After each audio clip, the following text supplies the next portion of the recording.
여러분 안녕하십니까, 커말킹입니다. 자, 오늘은 멀티미디어에 대해서 배워볼 텐데요. 출첵 100%입니다. 거의 무조건 나온다고 생각하시면 될 것 같고요. 우리나라 말로는 다중매체라고 불러요. 미디어의 종류로는 사운드, 동영상, 이미지, 문서 이런 여러 가지 미디어들이 있고요. 이런 미디어들을 복합적으로 처리한다라고 해서 멀티미디어라고 부릅니다. 특징이 굉장히 중요해요. 자, 멀티미디어의 특징 네 가지를 완벽하게 좀 암기를 해 두셔야 되고요. 디지털화라는 특징이 있고, 보기에서 아날로그화라는 말이 나오면 틀리는 겁니다. 근데 문제를 끝까지 읽으셔야 돼요. 아날로그화 돼 있는 데이터를 디지털화 시켰다, 이런 맞는 거예요. 자, 그리고 양방향성. 다른 말로는 상호작용성, 그리고 쌍방향성이라고도 나옵니다. 데이터를 서로 주고받으니까 양방향성이라는 특징이 있고요. 당연히 반대말로는 단방향성, 이런 말 나오면 틀리는 거고요. 자, 그리고 통합성. 여러 가지 미디어를 통합해서 처리한다. 하나하나 따로따로 획일화해서 처리한다 라고 하면 틀리는 거겠죠. 비선형성. 이 말은 약간 생소하실 텐데요. 사용자가 처리하고 싶은 부분부터 처리할 수가 있는 게 비선형성이에요. 처음부터 계속 순서에 맞게끔 처리하는 걸 선형성이라고 하고요. 우리 유튜브 같은 거 보다 보면 10분짜리 영상에서 3분까지 봤으면 3분부터 이어서 봐야 될 거 아닙니까? 그걸 비선형성이라고 하는 거예요. 계속 1분부터 보는 걸 선형성이라고 합니다. 그래서 이 네 가지 특징이 있고요. 반대말 나오면 다 틀린다고 암기를 좀 해두시면 좋을 것 같아요. 자, 그 외의 특징으로는 아무래도 여러 가지 미디어를 복합적으로 처리하다 보니까 용량이 커요. 그래서 기본적으로 압축 기능이 있다라고 생각하시면 될 것 같습니다. 그 다음으로는 멀티미디어 관련 용어에 대해서 한번 배워보도록 할게요. 자, 첫 번째로 가상현실이 있고요. 자, 시뮬레이션이라고 해서 우리가 시뮬레이션 돌려보자 라는 게 다 100% 가상현실이잖아요. 그래서 가상현실이란 말이 나오면 100% 현실 세계가 아닌 가상세계다 라고 생각하시면 될 것 같고요.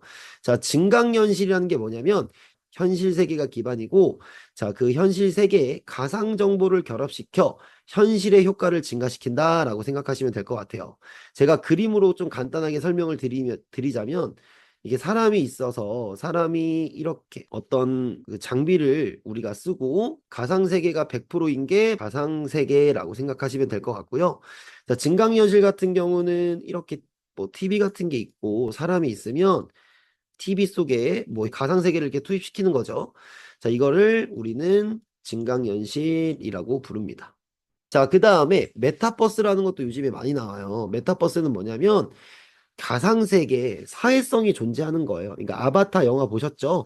그것처럼 뭐 가상세계에서 사랑도 하고 뭐 결제도 하고 이런 것들을 메타버스라고 합니다.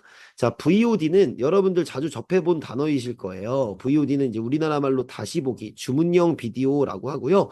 우리가 보고 싶은 미디어를 보고 싶은 시간에 보고 싶은 컨텐츠를 볼 수 있는 걸 VOD라고 합니다. 자, VCS는 화상회의 시스템. 그냥 이 단어를 연결시켜서 외워주시면 될 것 같아요. 자, LBS, 위치 기반 시스템이고요. 이런 문제가 나온 적이 있어요. 다음 중에 커뮤니케이션이 불가능한 것은 무엇이냐? 화상회의 시스템은 커뮤니케이션이 가능하죠. 자, 위치 기반 시스템도 커뮤니케이션이 가능합니다.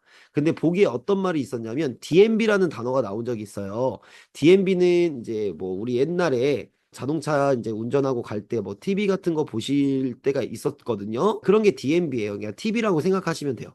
그럼 그건 단방향이잖아요. 저희한테 이제 TV가 뭐 보여주고 저희는 보기만 하고 의사소통이 전혀 불가능하죠. 그래서 커뮤니케이션이 가능한, 자, 두 가지가 또 화상회의 시스템이랑 위치 기반 시스템이 대표적이다라고 생각하시면 될 것 같아요.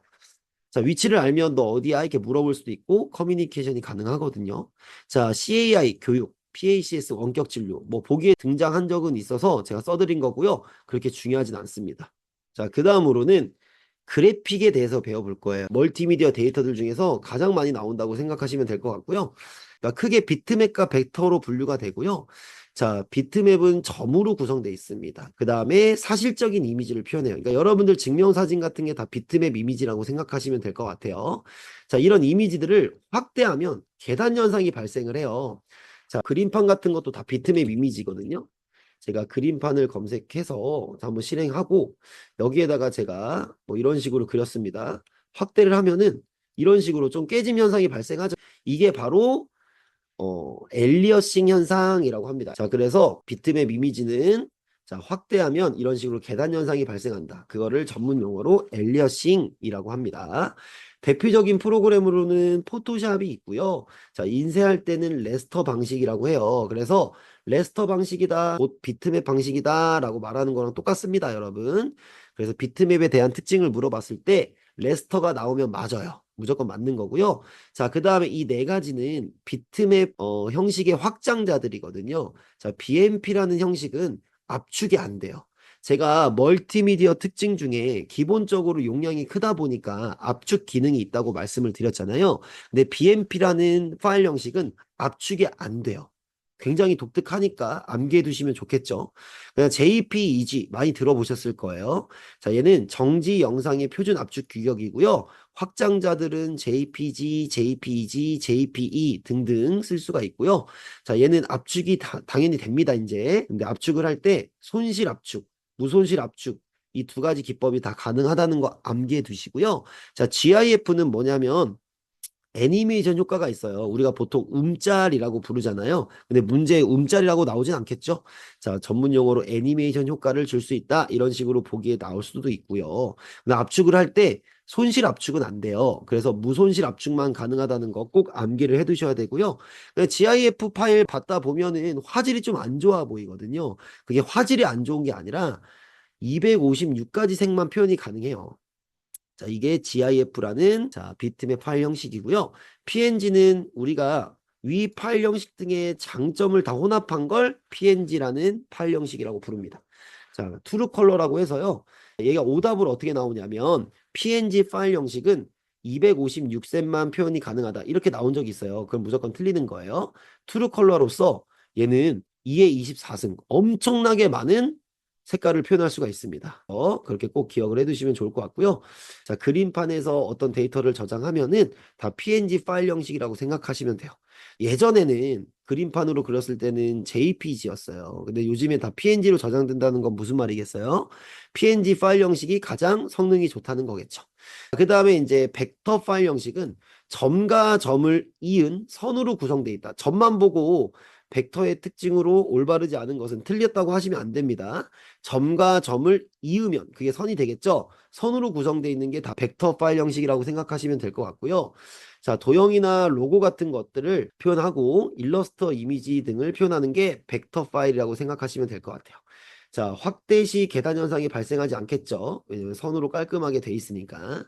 그리고 AI 많이 들러보셨을 거예요. 일러스트 파일 형식의 확장자가 AI거든요. 그리고 WMF라고 해서 윈도우즈에서 메타 파일 형식 이제 도형 같은 거 그릴 때 보통 WMF라는 확장자를 씁니다. 그러니까 저는 외울 때 벡터라고 외우지 말고 벡터 이렇게 외우라고 하거든요. 그래서 W로 시작하는 확장자는 벡터밖에 없어요. 자, 그래픽 관련 용어 얘도 엄청나게 중요하고요. 그 중에 렌더링은 무조건 암기를 해두셔야 돼요. 렌더링이라는 그래픽 관련 용어는 기존 이미지에 3차원 질감을 부여해서요. 사실감을 입히는 걸 렌더링이라고 합니다. 그래서 여러분들 문제를 봤을 때 3차원이란 말이 나오고 사실감이라는 말이 나오면 걔는 렌더링이라고 생각하시면 돼요. 모핑은 두 개 이상의 이미지를 이용해서 오타가 있네요. 이용해서 자, 하나의 이미지를 다른 이미지로 변형시키는 기법이거든요. 그러니까 변신한다. 뭐 헐크나 뭐 늑대 인간이 변신할 때 우리가 두 개 이상의 이미지를 이용하는 거거든요. 그런 식으로 변신 같은 변형시키는 이런 이미지 기법이 모핑이다라고 생각하시면 될 것 같고요.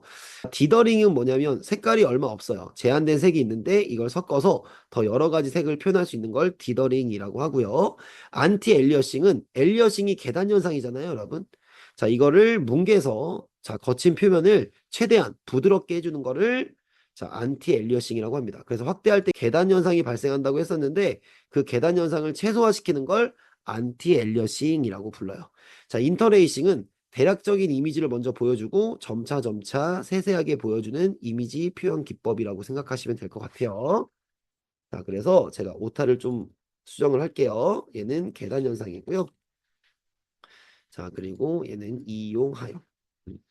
제가 이제 정리해드린 파일이 필요하시면 댓글 남겨주시면 제가 보내드릴게요. 자, 그 다음에 동영상 파일 형식인데요. 자, MPEG만 알고 계시면 돼요. 이거 말고도 되게 많거든요. DIVX, 뭐 AVI 되게 많은데 자, MPEG만 알고 계시면 됩니다. 자, 동영상의 표준 압축 규격이고요. 아까 JPG가 정지 영상, 그래픽의 표준 압축 규격이라고 제가 말씀드렸잖아요. 자, 동영상은 MPEG라고 생각하시면 돼요. 자, MPEG 1이라는 기법은 CD나 MP3 이런 오디오 파일 같은 것도 압축이 가능하고요.